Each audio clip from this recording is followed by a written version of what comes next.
I'm glad you came. Convince me why. I mean, why am I here, Kim? Ready to yell at me? I haven't had to deal with that for a long time. I already know I messed up. Stop. You didn't mess up. Please, just listen. After we broke up, my heart said don't let this slip. Tell him everything, and don't let him walk away. You walked, Kim, not me. That's not what I mean. Well, what do you mean?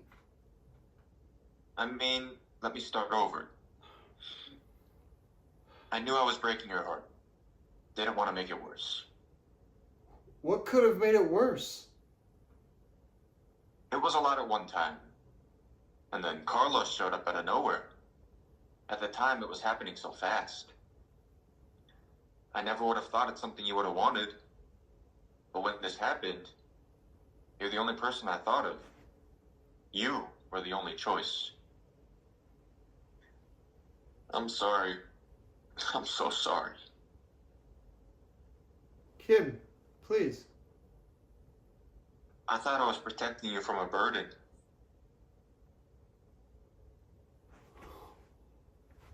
Kim, what are you saying?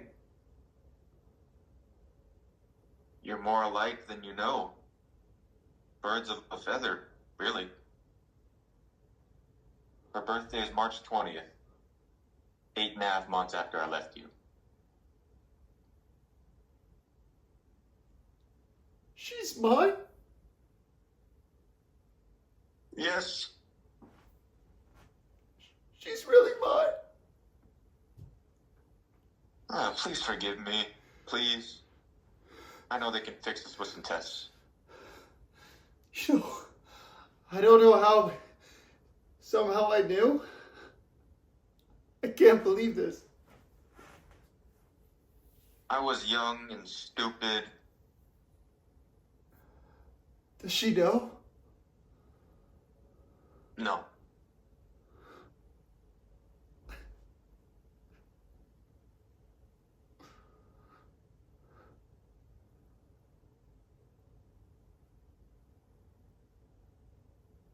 Yeah? Wait, what? I don't. Are you sure you have the right number?